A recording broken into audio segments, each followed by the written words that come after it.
Hello intelligence, how are you? Hope you all are good.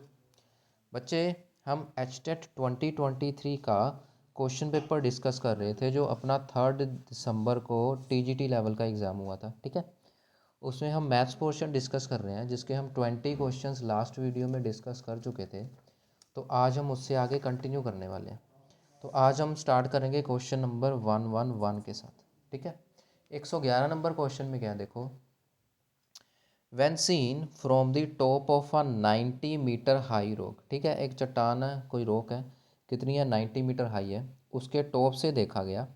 The angles of depression of top and bottom of a tower, ठीक है, ये कोई भी आपकी height of the mountain है, rock है, sorry, ठीक है, ये है, कितनी है, ये 90 मीटर है। ओके, तो उसने बोला कि ये एक कोई टावर है, मान लो, ठीक है, ये अपना ग्राउंड लेवल हो गया ना, ये अपना टावर है कोई, ठीक है। वो कह रहा है टावर के टॉप का एंगल है, टॉप का एंगल है तो यहाँ पे ये हॉरिजॉन्टल लाइन बनानी पड़ेगी। टॉप का एंगल कितना है, अच्छा पहले टॉप बोला हुआ ना, angle of depression, sorry angle of depression है ना, top and bottom of the tower. तो ये टॉप का 30 डिग्री है बेटा, तो ये बॉटम का एंगल ऑफ डिप्रेशन क्या है, 60 डिग्री। ठीक है बेटा, बेसिकली एंगल ऑफ डिप्रेशन ये होते हैं ना, ये 60 डिग्री अपना और इतना 30 डिग्री है, बात को समझ गए। ठीक है, तो बेसिकली जो डिप्रेशन होता है वो एलिवेशन ही होता है। चलो छोड़ो इस बात को। And the height of, then the height of the tower, बेटा इस टावर की ये हाइट बतानी है आपको कितनी है। क्वेश्चन समझ आ गया ना, इस टावर की आपको हाइट बतानी है कितनी है। अब ध्यान दो कैसे करेंगे हम। ये 90 मीटर है ना, अगर इस हाइट को मैं एच मान लूँ जो मुझे फाइंड करनी है, मतलब यहाँ से लेके यहाँ तक, बेटा यही तो है ना, ये एक रेक्टेंगल बन रही है। ठीक है, तो बेटा ये इतनी क्या हो जाएगी, 90 माइनस एच हो जाएगी, ये तो ठीक है। ठीक है, इतनी बात तो ठीक है ना। तो बस अब अपना ट्रिग्नोमेट्री लगा लो फिर।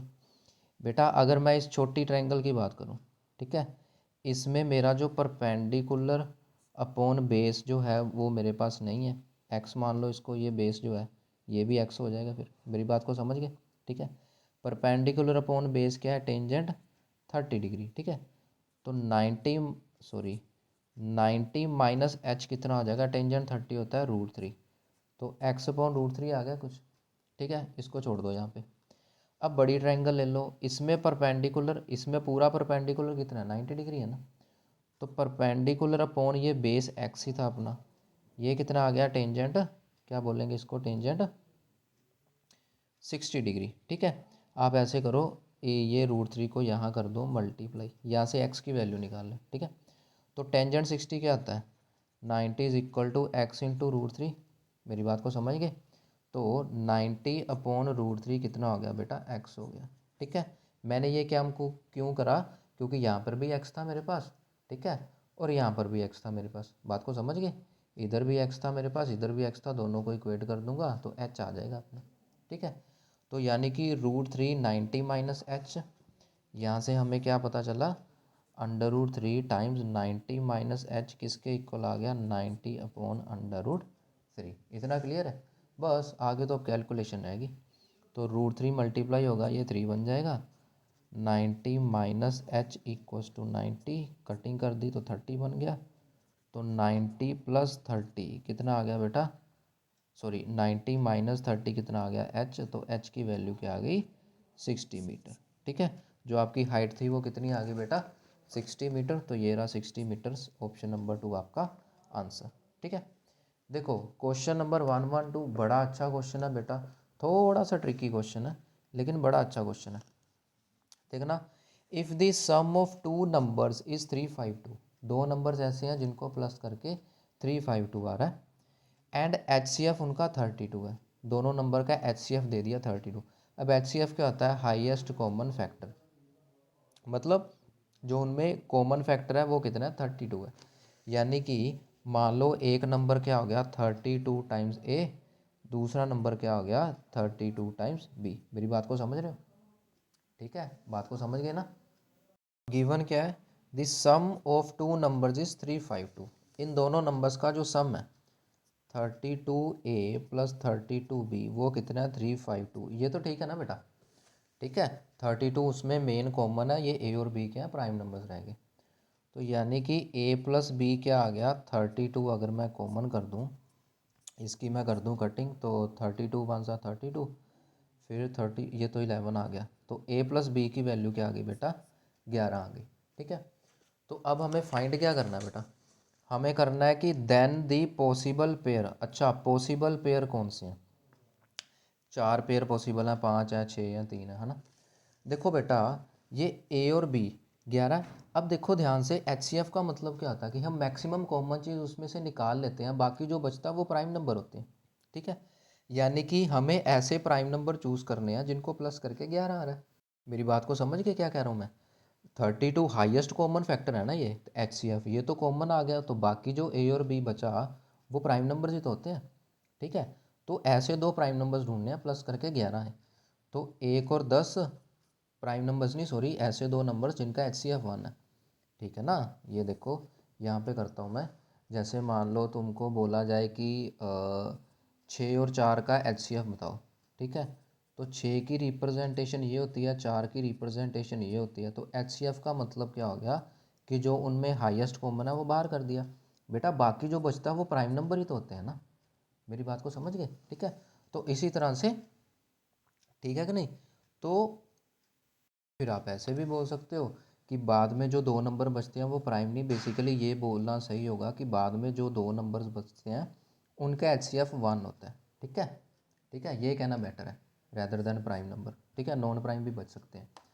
तो हमें ऐसे दो नंबर चाहिए। ठीक है, तो 2 और 9, इनका भी सम 11 और इनका एच 1 है। ठीक है, 3 और 8, इनका भी सम 11 और एच 1 है। 4 और 7, इनका भी सम 11 और एच 1 है। फिर 5 और 6, इनका भी सम 11, एच 1 है। ठीक है, इसके बाद नहीं हो सकते बेटा, क्योंकि ये तो पेयर तो रिपीट कर गया ना, 5 6 6 5 पेयर तो रिपीट कर गया ना, तो कितने पेयर आ गए, 5 पेयर आ गए। ठीक है, इसके बाद जो पेयर्स हैं वो रिपीट होने लग जाएंगे, तो जो अपना आंसर आएगा वो आएगा 5। समझे। चलिए 113 नंबर क्वेश्चन देखते हैं। ये भी अच्छा क्वेश्चन है बेटा, 113 नंबर, इसमें तो कैलकुलेशन है 10th क्लास वाली, कुछ नहीं है। ठीक है, 113 नंबर क्वेश्चन देखना क्या कह रहा है कि the mean of the following distribution, इसका मीन फाइंड करना। बेटा ये मैंने क्वेश्चन करवाया हुआ जब मैंने प्रीवियस ईयर पेपर सोल्व करवाए थे। ठीक है, तो ये क्या है, एक्स। ठीक है, एक्स और एफ, यहाँ पे क्या होता है एक्स इंटू एफ, ऐसे ही मीन करते हैं। एक्स आ गया 4 6 9 10 15, एफ आ गया 5 10 10 7 और 8, इनको कर दिया मल्टीप्लाई 20, ये आ गया 60, ये आ गया 90, ये आ गया 70, ये कितना आ गया 120। ओके, अब इनको कर दो प्लस 0, 2 और 6 8, 8 और 2 10, 10 और 9 19 और 7 26, 2 और 1 3। ठीक है, इनको कर दो प्लस, ये क्या बन जाएगा आपका 10 और 10 20 और 8 28, 28 और 7 35 और 5 40। ठीक है, अब जो तुम्हारा मीन होता है वो क्या आता है, ठीक है, ये डिवाइडेड बाय दिस। ठीक है, तो कितना आंसर आ गया बेटा 9, तो ऑप्शन नंबर सेकंड 9 आंसर आ जाएगा। ठीक है, बात को समझ गए। कुछ कुछ क्वेश्चंस ऐसे होते हैं जिनमें कोई शॉर्टकट नहीं होता, दे रिक्वायर ओनली कैलकुलेशन, वहाँ पे आपकी कैलकुलेशन अच्छी होनी चाहिए, बस ये रिक्वायरमेंट होती है और कुछ नहीं। अच्छा देखो, क्वेश्चन नंबर 114 क्या कहता है, ये भी अच्छा क्वेश्चन है। If the height of an equilateral triangle is 18 centimetre, एक इक्विलेटरल ट्रायंगल है कोई, उसकी हाइट दे रखी है, 114 नंबर क्वेश्चन है। ये मान लो कोई इक्विलेटरल ट्रायंगल है, तीनों साइड सेम है, उसकी ये हाइट दे रखी है, कितनी दे रखी है बेटा 18। ये कितनी हाइट दे रखी है 18 सेंटीमीटर। ठीक है, हमें फाइंड क्या करना है उसका एरिया, फाइंड क्या करना है उसका एरिया। अब बेटा अगर आपको पता हो कि जो इक्विलेटरल ट्रायंगल का एरिया होता है वो होता है √3/4 इंटू साइड स्क्वायर।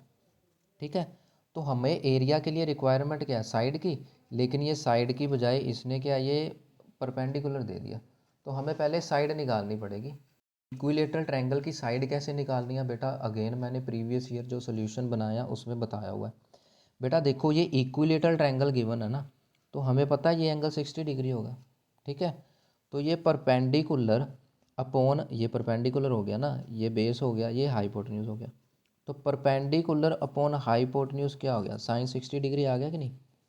ठीक है, तो 18 कितना आ जाएगा, एच इंटू साइन 60 इज √3/2। ठीक है, तो ये बन गया 36/√3, ये आ गया अपना एच जो कि क्या थी, इसकी साइड थी। ठीक है, तो अभी आ जाएगा एरिया √3/4 इंटू साइड का स्क्वायर यानी 36/√3 का स्क्वायर। बात को समझ गए?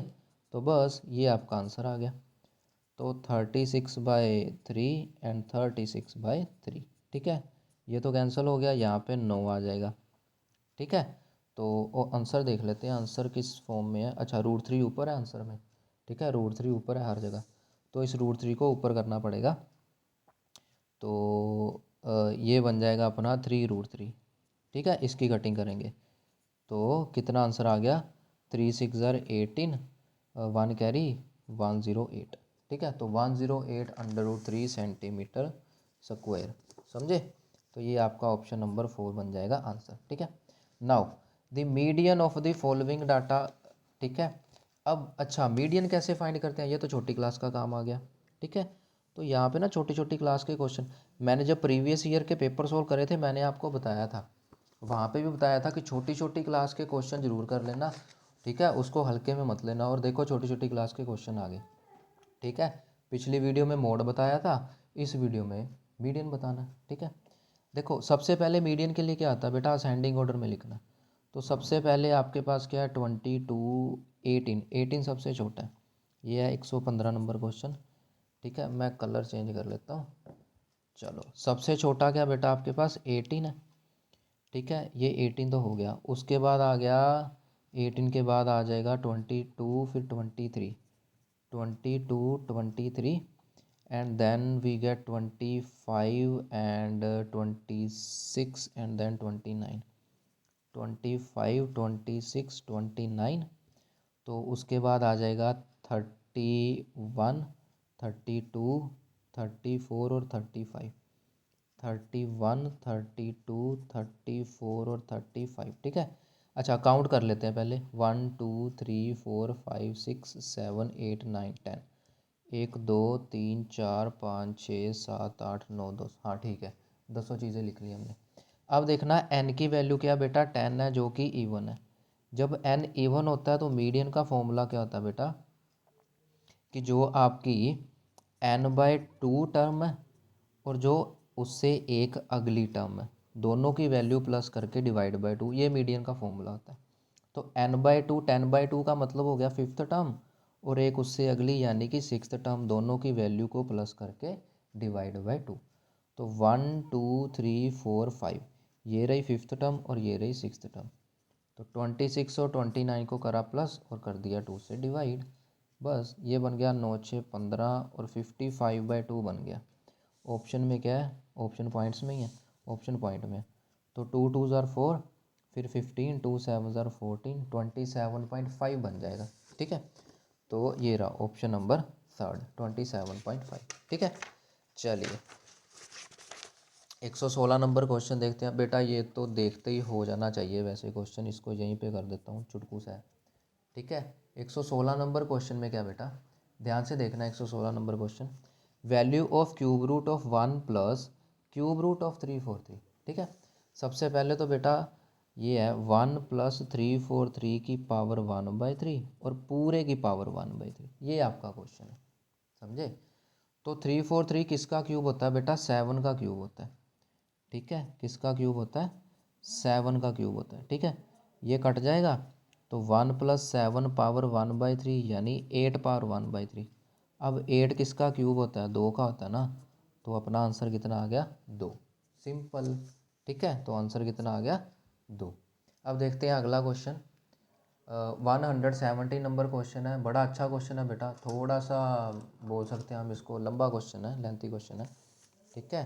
तो एग्ज़ाम हॉल में इसको छोड़ना बेटर है अगर आपकी कैलकुलेशन फास्ट नहीं है तो।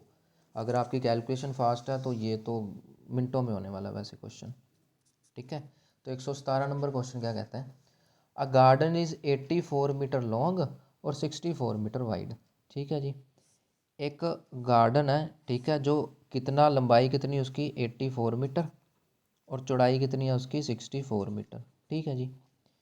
There is a path all around inside it whose area is 1632, ठीक है। तो अब देखो क्या कह रहा है फिर, कि there is a path all around inside, inside मतलब उसके अंदर है पाथ, जिसका एरिया है 1632। मतलब इसके अंदर मैं कलर चेंज कर लेता हूँ, इसके अंदर ये पाथ बनाया गया बेटा, ये वाला, ठीक है, जिसका एरिया कितना है 1632, ठीक है, ये एरिया गिवन है। The width of the path, ये जो अपना पाथ है इस पाथ की विड्थ बतानी है कि ये कितना है। मान लो ये x है, ठीक है, तो हमें ये x विड्थ बतानी है चारों तरफ से जो सेम है। यहाँ पे सिमेट्री में नहीं बना, लेकिन ये चारों तरफ से सेम है, ये बनाना है। अब बेटा बच्चे क्या होशियारी करते हैं, एक तो चलो ये है कि तुम, अच्छा ये जो अपना पाथ है ना इसका एरिया दे रखा है, ठीक है, 1632 इसका एरिया दे रखा है। तो बच्चे क्या करते हैं, टोटल एरिया में से इसका एरिया माइनस कर देंगे, ये आ जाएगा। वो बड़ा लेंथी काम बन जाता है, काम तो वही करना है, लेकिन यहाँ पे मैं शॉर्टकट बता रहा हूँ कि इन साइड के लिए जब पाथ अंदर बनाते हैं तब वो जो एरिया होता है वो क्या होता है बेटा, वो होता है length plus breadth minus twice of width multiply twice of width. ये फॉर्मूला याद रखो। अगर यही अंदर की बजाय बाहर बनाया होता तो यहाँ प्लस का साइन आ जाता है, बस इतना फ़र्क होता है, ठीक है। तो लेंथ थी ओरिजिनल आपके पास 84, ब्रेड्थ थी 64, माइनस 2 टाइम विड्थ आपने x मान रखी है, तो यहाँ पे भी 2x है। ये एरिया कितना दे रखा था 1632, तो बस आपका आंसर आ जाएगा। इसको 2 पे कटिंग कर दो तो ये बन जाएगा 816, है ना। अब देख लो 2 यहाँ पर भी है, 2 यहाँ पर भी है, 2 यहाँ पर भी 2, सब जगह 2 से फिर से कटिंग कर दो। ये बन जाएगा 42, ये बन जाएगा 32, ये बन जाएगा माइनस एक्स इंटू एक्स, और इसको 2 से करा तो ये बन जाएगा 408, समझे। तो ले दे के अपने पास इक्वेशन क्या बन गई, 2 और 2 4, 74x माइनस एक्स स्क्वायर। बात को समझ गए, इज इक्वल्स टू 408। तो आपकी जो क्वाड्रेटिक इक्वेशन है वो कुछ इस तरह की बन जाएगी, ठीक है, ये आपकी क्वाड्रेटिक इक्वेशन। अब इसको सोल्व नहीं करने बैठ जाना बेटा, एमसीक्यू का यही तो फ़ायदा होता है। तुमको यहाँ 4 ऑप्शंस दे रखे हैं ना, 5 6 8 10, तो देख लो यहाँ पे x को 5 6 8 10 पुट करके देख लो कौन सी सेटिस्फाई कर रही है, वही आपका आंसर होगा फिर विड्थ, ठीक है। तो जब मैंने x को 5 पुट करा तो ये बन गया 25, माइनस ये बन गया 20, ठीक है, 35 37 प्लस 408। अब देख लो इसको कर के जीरो तो आ ही नहीं रहा, ठीक है। अब 6 पुट करके देख लो दूसरी ऑप्शन में, ये बन गया 36 माइनस 6 चौके 24 2 6 7 42 2 44 प्लस 408। हाँ ये बन गया बेटा 408, और 36 को प्लस करोगे 444 आ जाएगा, जो कि इक्वल टू 0 बन जाएगा, ठीक है। यानी कि जो आपका आंसर अब आने वाला है वो होगा option number 2, that is 6 metre, ठीक है। चलो आगे बढ़ते हैं 118 नंबर क्वेश्चन पे। इसमें तो बेटा सोल्व करना ही कुछ नहीं, इसको तो इधर ही देख लो। If the sum of two numbers is 40, दो नंबर्स ऐसे हैं जिनको प्लस करके 40 आ रहा है और उनको मल्टीप्लाई करके 375 आ रहा है, समझे। देन दोज नंबर्स आर, तो सबसे पहले देख लो प्रोडक्ट करनी आसान है कि प्लस करनी ईजी है ना। तो यहाँ से पहले तो वो रिजेक्ट कर दो जिनको प्लस करके 40 नहीं आ रहा, इसको बोलते हैं मेथड ऑफ एलिमिनेशन। ये जो मैंने प्रीवियस ईयर क्वेश्चन सोल्व करवाए हैं वहाँ पे भी बताया हुआ है ये मेथड। तो पहले तो वो कैंसिल कर दो जिनको प्लस करके 40 नहीं आ रहा। 16 प्लस 24 ये भी 40 होता है, हो सकता है भाई 20 20 ये भी 40 होता है, 25 और 15 ये भी 40 होता है, 30 और 10 ये भी 40 होता है। लो जी, इससे तो कुछ रिजेक्ट हुआ ही नहीं। अब फिर प्रोडक्ट देख लो 375, ठीक है। देखो प्रोडक्ट करोगे 6 4 ज़ा 24, ठीक है, लास्ट में 4 आएगा 5 तो नहीं आएगा, ये गया। 20 और 20 400 आएगा, 375 नहीं है, ठीक है। ये भी देख लो 30 इंटू 10 300 आएगा, तो यही तो बच गया फिर ऑप्शन नंबर 3, सिंपल। कुछ सोल्व नहीं करना, कुछ नहीं करना। अगर आपको नहीं आता सोल्व करना तो इतना दिमाग तो चला सकते हो ना, ठीक है। 119 नंबर क्वेश्चन देखो, ये भी बड़ा डांसू क्वेश्चन है, बड़ा इजी क्वेश्चन है, 10th क्लास का है। If the length of the shadow of a vertical tower is 1/√3 times it's height, मतलब क्या है, अपने पास ये एक वर्टिकल टावर है, ठीक है, ठीक है, ये वर्टिकल टावर है। अब इसकी शेडो ये ज़मीन पे ही पड़ेगी, ये तो कॉमन सेंस की बात है, इसकी शेडो ज़मीन पे पड़ेगी। वो कह रहा है जो लेंथ ऑफ शेडो है वो 1/√3 टाइम्स है हाइट के, यानी अगर हाइट h है तो शेडो 1/3 h है। बात को समझ गए। तो हमें क्या बताना है कि ये एंगल बताना है कौन सा, एंगल ऑफ एलिवेशन ऑफ सन, यही वाला होता है। अब बेटा परपेंडिकुलर है, बेस है, तो टेंजेंट थीटा लग जाएगा ना, यहीं पे लिख देता हूँ मैं। तो टेंजेंट थीटा क्या होता है, परपेंडिकुलर अपॉन बेस, ये परपेंडिकुलर है और ये आपका बेस है 1/√3। एच एच कट गया तो √3 ऊपर पहुंच जाएगा। अब टेंजेंट की वैल्यू √3 कहाँ पे होती है बेटा, 60 पे ही होती है, तो 60 डिग्री आपका आंसर आ गया। ठीक है, अब देखो 120 नंबर क्वेश्चन, हाँ इसको थोड़ा सोल्व करना पड़ेगा तो कर लेते हैं भाई। ये देखो 120 नंबर क्वेश्चन क्या कहता है, बड़ा अच्छा क्वेश्चन है ये भी। Sine theta plus cosecant theta, ठीक है, it is given to be 2। हमें क्या चाहिए, साइन 11 प्लस कोसेकेंट 11 की वैल्यू चाहिए अपने को। ठीक है, देखो ध्यान से कैसे करना है, इसको चेंज कर लो, साइन थीटा 1/साइन थीटा, ठीक है, रेसिप्रोकल होते हैं, तो ये बन जाएगा sine square theta plus sine theta, समझे। तो ये बन गया sine square theta plus 1 equals to 2 sine theta ना। अब देखो ध्यान से, ये साइन थीटा में क्वाड्रेटिक नहीं बन गई, sine square theta -2 sine theta plus 1 equals to 0। और उसको भी छोड़ो, ये देखो ये क्या अपना साइन का स्क्वेयर यानी a square plus b square -2 a b, तो ये ए माइनस बी का होल स्क्वेयर कुछ इस तरह का नहीं बन गया।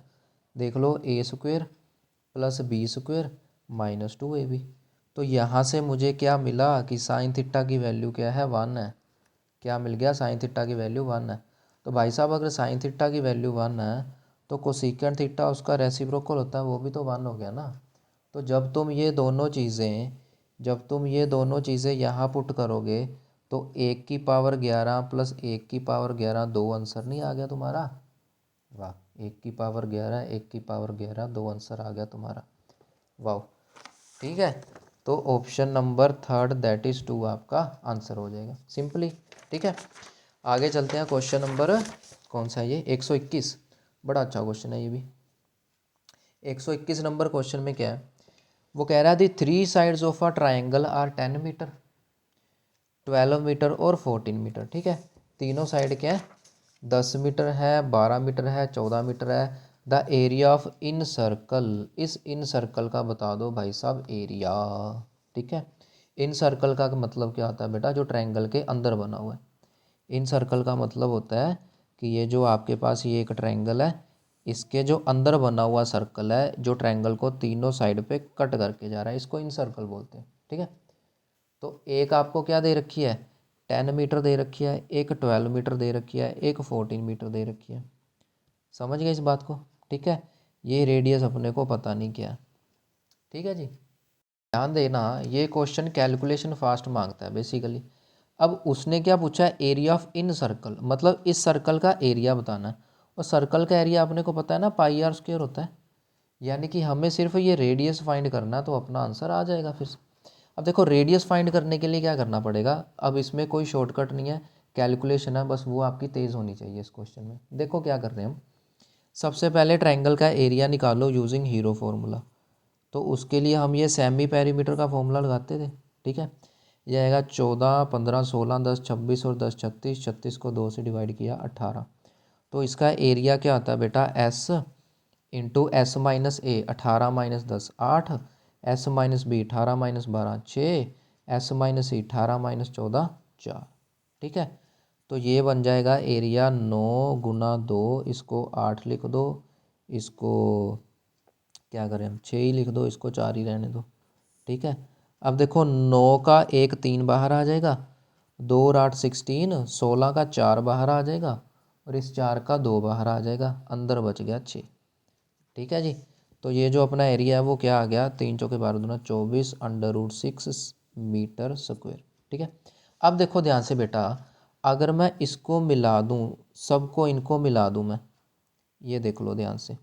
ठीक है, तो ये देखो मेरे पास कितनी ट्रायंगल्स बन गई, एक बेटा ये ट्रायंगल बन गई मेरे पास, एक ये वाली ट्रायंगल बन गई। ठीक है ना इतना।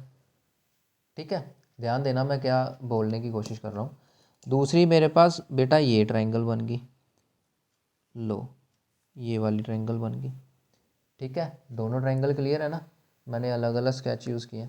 तीसरी ट्रायंगल मेरे स्केच कहाँ गए, ये रहा, तीसरी ट्रायंगल ये वाली बन गई। मेरी बात को समझे। अब मैं ये 3 3 ट्रायंगल क्यों बता रहा हूँ, बेटा मैंने पूरी ट्रायंगल का एरिया फाइंड कर नहीं लिया, तो जब मैं इन ट्रायंगल्स का इंडिविजुअल एरिया फाइंड करके इन तीनों को प्लस करूँगा तो ये पूरी ट्रायंगल का एरिया के बराबर ना आएगा। मेरी बात को समझ गए? ठीक है, तो अब देखो बेटा एरिया ऑफ ट्रायंगल क्या आता है? एरिया का आपके पास फॉर्मूला आता है half into base into height ना। ठीक है, मेरी बात को समझ गए? अब देखो ध्यान से, हाफ अगर मैं इस ट्रायंगल की बात करूं, ठीक है, इस ट्रायंगल की ये जो हाइट है वो क्या बनेगी? रेडियस ही तो बनेगी। ठीक है, अगर मैं इस ट्रायंगल की बात करूं, इस ट्रायंगल की जो हाइट है वो क्या बनेगी? रेडियस ही तो बनेगी। अगर मैं इस ट्रायंगल की बात करूं, इस ट्रायंगल का जो हाइट है वो क्या बनेगी? रेडियस ही तो बनेगी। समझे? अब मैंने क्या करना है? तीनों एरिया प्लस करने हैं। तो यहाँ पे बेस 12 है, यहाँ पे 14 है, यहाँ पे 10 है। ठीक है, तो आपके पास क्या आ गया? Half into base into height plus half into base into height plus half into base into height, ये सारा क्या बन गया? 24√6। मेरी बात को समझ गए? तीनों के एरिया प्लस कर दिए ना, तो ये बन गया 6R, ये बन गया 7R, ये बन गया 5R। कितना आ गया बेटा? 24√6। तो ये 7 5 12 और 6 18 आ गया कि नहीं? रेडियस आपके सामने है अभी तो। ठीक है, तो आर की वैल्यू क्या आ गई? 24/18√6। ये बन जाएगा 6364। तो 4√6/3 मीटर आपका रेडियस आ गया। अब आपको क्या चाहिए? इसका एरिया। अब आपको क्या चाहिए? इसका एरिया। ठीक है, तो बेटा एरिया क्या होता है? πr² यानी कि 22/7 इंटू 4√6/3 का स्क्वायर। ठीक है, तो ये बन गया 22/7, 4√6/3 और 4√6/3। ठीक है, तो इसकी कटिंग अगर हम कर लें, अच्छा ये √6 और √6 को तो 6 ही लिख दो, इसको तो तुम 6 ही लिख दो ऐसे करके। ठीक है, तो ये आ जाएगा 2। समझे? तो ये बन गया 4 4 16 और 44। 44 और 16 को कर दिया मल्टीप्लाई, यहाँ पे कर देता हूँ 44 और 16 को कर दिया मल्टीप्लाई। ठीक है, तो ये बन जाएगा 64 6 64 704। कितना आ गया? ये 704 आ गया। और नीचे क्या बन गया बेटा? 7 3 21। तो 704/21 देखो कौन सा बन रहा है? अच्छा यहाँ तो मिक्स्ड फ्रैक्शन करा होगा ना, तो बस फिर इसको कर लो मिक्स्ड फ्रैक्शन में। तो ये 21 है, ये 704 है, तो ये बन गया 363। 3 वाला देख लो कोई है? 3 वाला एक ही है बेटा, 33। फर्स्ट ऑप्शन ही बनेगा। ठीक है, क्या बन जाएगा? ये फर्स्ट ऑप्शन बन जाएगा, तो आगे जाने की ज़रूरत ही नहीं है। चलो 122 नंबर क्वेश्चन देखते हैं। ये तो बड़ा ही अच्छा क्वेश्चन है बेटा। क्या कहता है ये क्वेश्चन? 122 नंबर क्वेश्चन कि 2 equal circles pass through the centre of each other. मतलब 2 सर्कल हैं। इक्वल सर्कल कब होते हैं बेटा? जब उनका रेडियस सेम होता है। इक्वल सर्कल कौन से होते हैं? जब उनका रेडियस सेम होता है। वो दोनों equal circle pass through the centre of each other. 2 equal circle एक दूसरे के सेंटर से पास कर रहे हैं। मतलब एक सर्कल अगर ये है और दूसरा सर्कल अगर ये है, समझे, तो ये पहले का सेंटर है, ये दूसरे का सेंटर है। मेरी बात को समझ गए?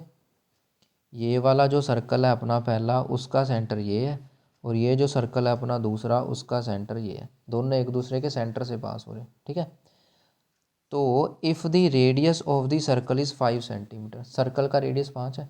अब देखो ये सर्कल का पॉइंट है, ये सर्कल का सेंटर है, यानी कि ये 5 ही तो है। मेरी बात को समझ गए? ठीक है, then the length of their common कोड। कॉमन कोड बेटा यही होगी कॉमन कोड। ठीक है, थोड़ी टेढ़ी बन गई, कॉमन कोड यही तो होगी ना। ठीक है, अब देखो ये भी अपना क्या है? रेडियस है। ठीक है कि नहीं? तो ये भी हो गया 5, और बेटा इतना छुटकू सा पोर्शन कितना हो गया? 5/2 ना हो जाएगा? क्यों?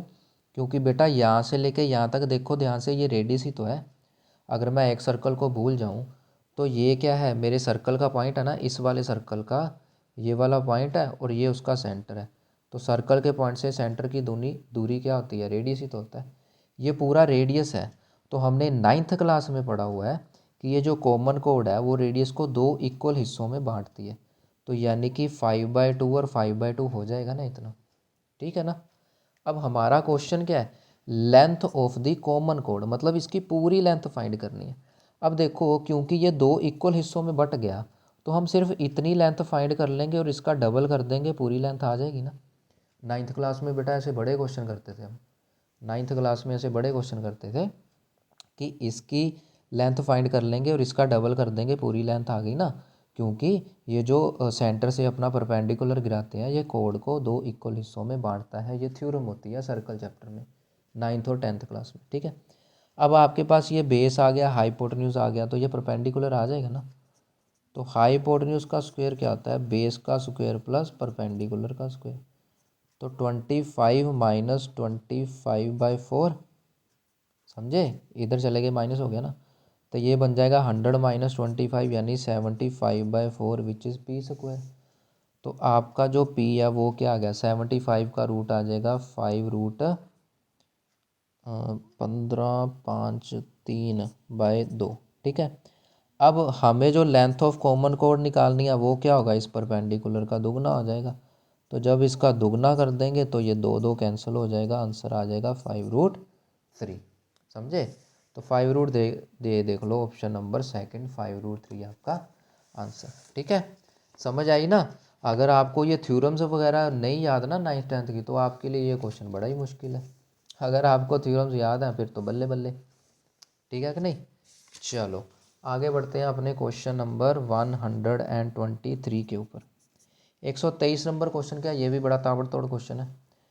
If 3x minus y ratio x plus 5y, ठीक है, इज़ गिवन टू बी 5:7, ठीक है। तो हमें क्या फाइंड करना है, x प्लस वाई और x माइनस वाई की रेशो फाइंड करनी है। अब ध्यान देना बेटा, क्रॉस मल्टीप्लाई कर लो, ये बन जाएगा 21x minus 7y equals to 5x plus 25y, ठीक है इतना। तो 21x माइनस 5y कितना बन जाएगा, 16x, ठीक है।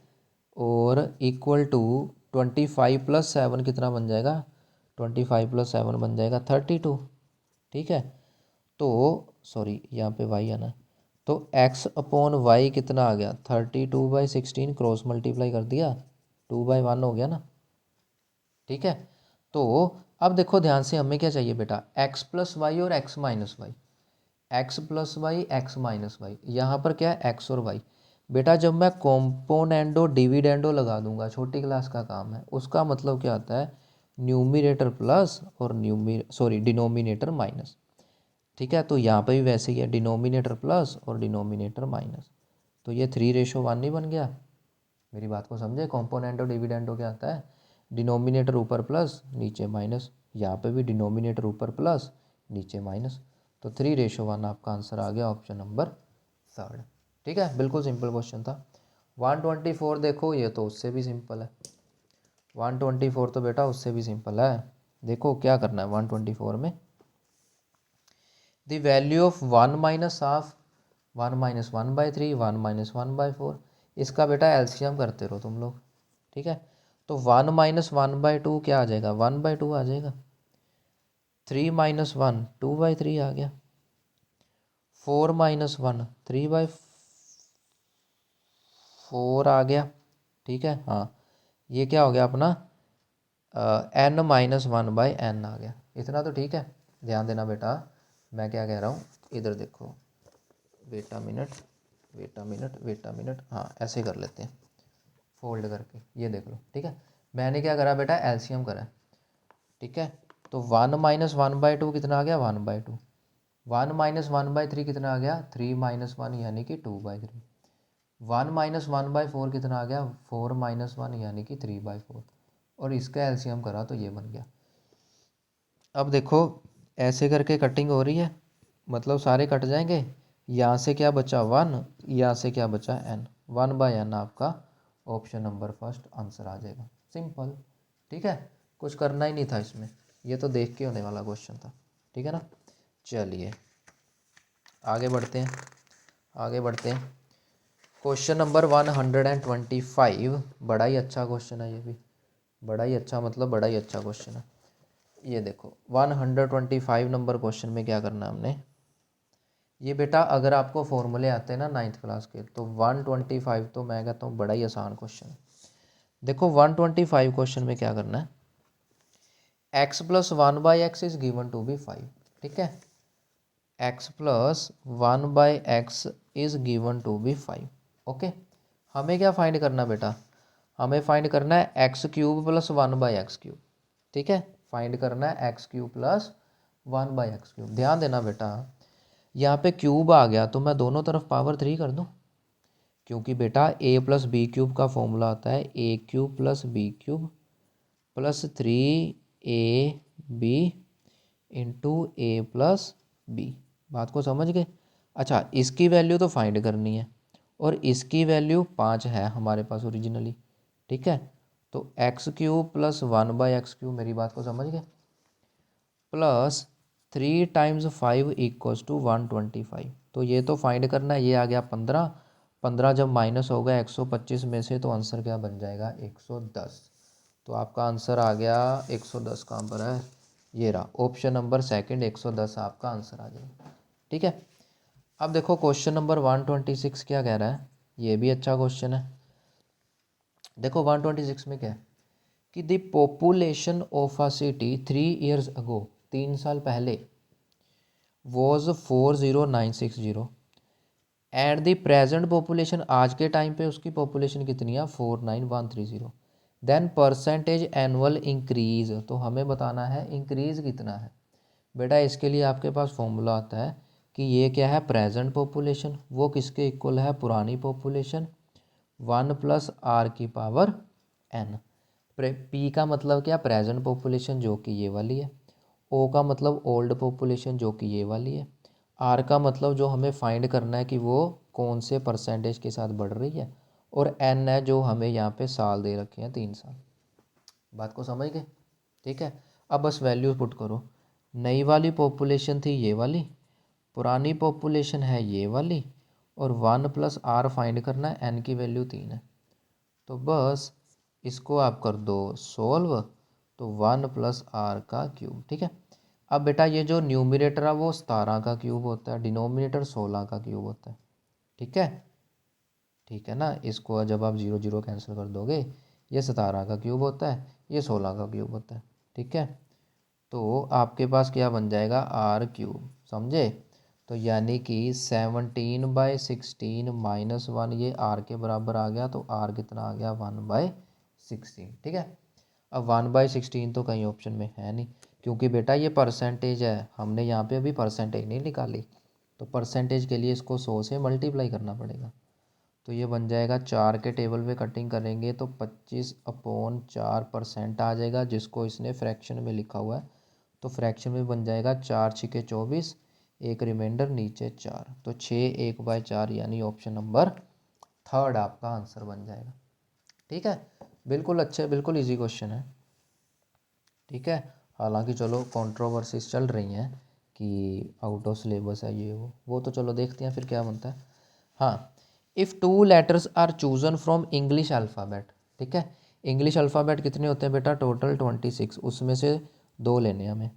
Then the probability of both letters are vowels, दोनों वोवल्स हैं। अब बेटा प्रोबेबिलिटी कैसे फाइंड करेंगे, यही होता है ना favourable outcome upon total outcomes. तो भाई साहब फेवरेबल क्या है, हमारे पास 5 वोवल्स हैं, उसमें से हमने चूज़ करने हैं 2, टोटल कितने अल्फ़ाबेट हैं 26, उसमें से चूज़ करें 2। बात को समझ गए, ठीक है।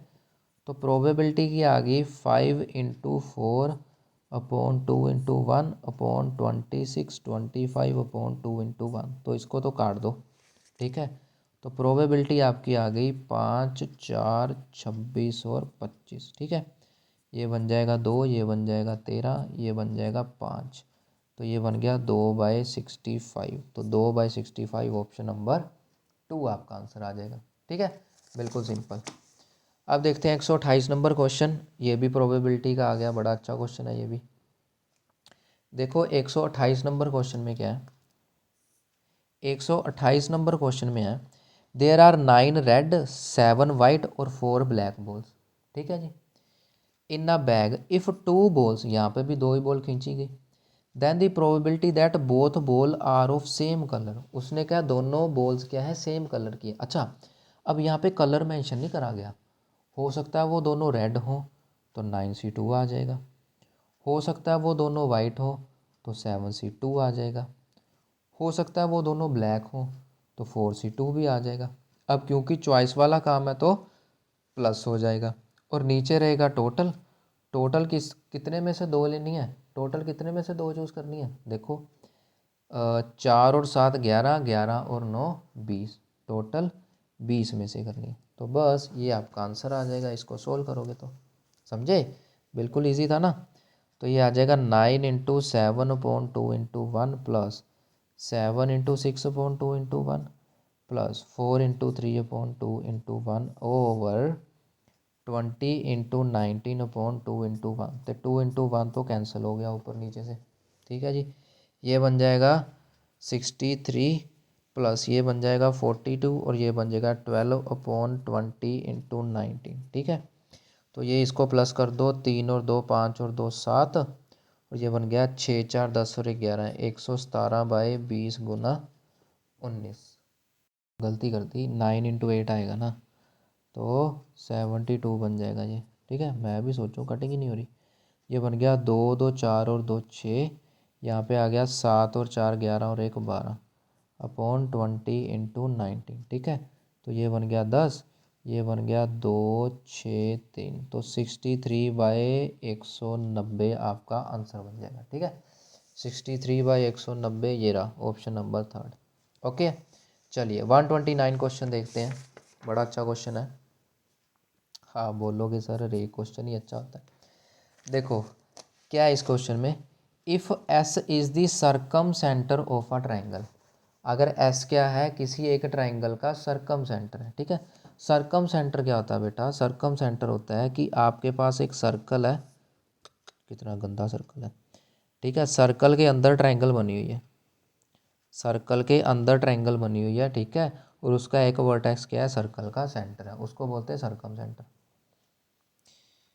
मैं दोबारा ही बनाता हूँ, गलत बना दी, ठीक है। ये देखो ध्यान से, क्या होता है कि हमारे पास ये सर्कल है, ये लो, ठीक है। ये तो आलू बन गया, ठीक है। ये उसकी एक ट्रायंगल है जो कि सर्कल के तीनों पॉइंट को, ये लो, जिसके तीनों पॉइंट सर्कल को कट करके जाते हैं उसको बोलते हैं क्या बोलते हैं उसको, सरकम सेंटर, ठीक है। वो ट्रायंगल है, उसके बिल्कुल अंदर है, तो उसका ये जो एग्जैक्टली मिडल में है ये क्या होता है, सर्कल का सेंटर पॉइंट होता है, ठीक है। इसको बोलते हैं सरकम सेंटर। उसका एक एंगल A 50 दे रखा है, BCS फाइंड करना है। ये क्या चीज़ है बेटा, अब ये A है 50 डिग्री दे रखा है, ठीक है। हमें हमें क्या करना है, BCS, ठीक है। हमें क्या करना है बेटा, ये एंगल BC और इसको S मान लो, ये BCS फाइंड करना है हमें, ये वाला एंगल फाइंड करना है। बात को समझ गए, ठीक है। सरकम सेंटर का मतलब क्या है कि उस ट्रायंगल के तीनों जो वर्टिसेस हैं सर्कल को टच करके जाते हैं, हमें ये BCS फाइंड करना है। अब ध्यान से देखो बेटा, ये भी एक 9th क्लास का काम है। आपने ये पढ़ा होगा कि अगर ये कोड है, ये कोड ये सेंटर पे एंगल बना रही है और यही वाली कोड BC जो है वो सर्कल के किसी दूसरे पार्ट पे भी एंगल बना रही है। तो जो सेंटर वाला एंगल होता है, ठीक है, एंगल BSC, वो क्या होता है, ऊपर वाले एंगल का डबल होता है। मेरी बात को समझे, ये भी 9th क्लास की थ्योरम है। तो ये एंगल कितना हो गया आपका 100 डिग्री, ये एंगल कितना हो गया आपका 100 डिग्री, ठीक है। अब ध्यान से देखो बेटा, ये S को मैं यहाँ लिख देता हूँ, ये जो BS है और ये CS है ये दोनों सेम ना होंगे, क्योंकि बेटा ये दोनों सर्कल के रेडियस नहीं है, ठीक है। और आपको पता है कि एक ट्राइंगल में प्रॉपर्टी होती है कि साइड के अपोजिट वाले एंगल भी सेम होते हैं, यानी कि ये एंगल और 1 और एंगल 2 सेम हो जाएंगे। मेरी बात को समझ रहे हो, ठीक है। सारा 9th का काम है कि एक ट्राइंगल में, ठीक है, यहाँ पे बना देता हूँ कि एक ट्राइंगल में अगर दो साइडें सेम है तो इसके अपोजिट ये वाला एंगल, इसके अपोजिट ये वाला एंगल, ये भी आपस में इक्वल होंगे, ठीक है। तो यानी कि मेरे पास एंगल 1 एंगल 2 मान लो ये x है और तीसरा एंगल 100 डिग्री है, ये 180 ना हो गया टोटल मिला के, एंगल सम प्रॉपर्टी। तो 2x कितना आ गया 80 आ गया, तो x कितना आ गया 40 आ गया, यही तो अपने को फाइंड करना था। तो x की वैल्यू क्या आ गई बेटा 40 डिग्री, ठीक है। चलिए अब हम लास्ट क्वेश्चन करते हैं। लास्ट क्वेश्चन इस क्वेश्चन पेपर का नहीं, लास्ट क्वेश्चन आज की वीडियो का, ठीक है। तो क्योंकि ये वीडियो लेंथी हो रही है तो बाकी के क्वेश्चन नेक्स्ट वीडियो में करेंगे जो बच गए, ठीक है। चलिए क्वेश्चन नंबर 130 देखते हैं क्या कहता है। क्वेश्चन नंबर 130 में क्या बेटा कि which number is to be subtracted from each of the number, हर एक इन चारों में से कौन सा सब्ट्रैक्ट करा जाए, ठीक है। So that 4 numbers obtained become proportional, ये चारों नंबर प्रोपोर्शनल हो जाए, ये 7th क्लास का काम है। अच्छा अब इनमें कॉमन नंबर ही सब्ट्रैक्ट करना है, तो ये कॉमन नंबर मैं कर रहा हूँ सब्ट्रैक्ट, ये मैंने कॉमन नंबर सब में कर दिया सब्ट्रैक्ट, ठीक है। और ये क्या बन जाए बेटा प्रोपोर्शनल, प्रोपोर्शनल का मतलब होता है ये रेशो, ये प्रोपोर्शन और ये रेशो, मतलब कुछ ऐसी बात बन जाए, ठीक है, इसको बोलते हैं प्रोपोर्शनल। प्रोपोर्शनल में क्या होता है बेटा कि ये जो इनकी प्रोडक्ट, ठीक है, और इनकी प्रोडक्ट क्या होती है आपस में सेम होती है, यानी कि ये दोनों लास्ट वाले और ये दोनों मिडल वाले, इनकी प्रोडक्ट क्या है सेम है, ठीक है। तो बस अब करके देख लो किस में आंसर आ रहा है, ठीक है। अच्छा अब आपके पास दो चॉइसेस है बेटा, ये नंबर दे रखा है ना अपने को, ठीक है। या तो ऐसे करो कि इनको अंदर मल्टीप्लाई वगैरह करके क्वाड्रेटिक बना के पूरा सॉल्व करो, नहीं तो जैसे पिछले क्वेश्चन में करा था बेटा, 4 ऑप्शन दे रखी है ना, बारी बारी से एक्स को 5, 7, 9, 11 पुट करके देख लो कहाँ पे सेम बन रहा है, बस बात खत्म हो जाएगी आपकी, ठीक है। तो जब मैं 5 पुट करके देखूंगा, पहली ऑप्शन में 5 है ना, जब मैंने 5 पुट किया 3 - 5 -2 आ गया, 7 - 5 2 आ गया, यहाँ पे 5 - 5 0, लो जी। अब ये -4 और 0 तो सेम होते नहीं, तो पहली ऑप्शन तो गई। अब 7 पुट करके देख लो, 3 - 7 हो गया -4, 7 - 7 हो गया 0, लेफ्ट साइड तो 0 बन गई। तो 5 - 7 हो गया -2 और 6 - 7 हो गया -1। अब ये 0 आ गया, ये नॉन जीरो है, ये भी सेम नहीं हुआ है, 9 पुट करके देख लो, समझ गए। 3 - 9 -6, 7 - 9 -2, 5 - 9 -4 और 6 - 9 -3, ये बन गया 4 3 ज़ा 12, ये बन गया 6 2 ज़ा 12। हाँ लेफ्ट राइट साइड सेम आ गई, तो ऑप्शन नंबर 3 आपका आंसर बन जाएगा, ठीक है स्टूडेंट्स। तो ये थे हमारे 20 क्वेश्चंस, जो नेक्स्ट बचे 20 क्वेश्चन है वो हम कल डिस्कस करेंगे वीडियो में। तो तब तक के लिए good bye and take care.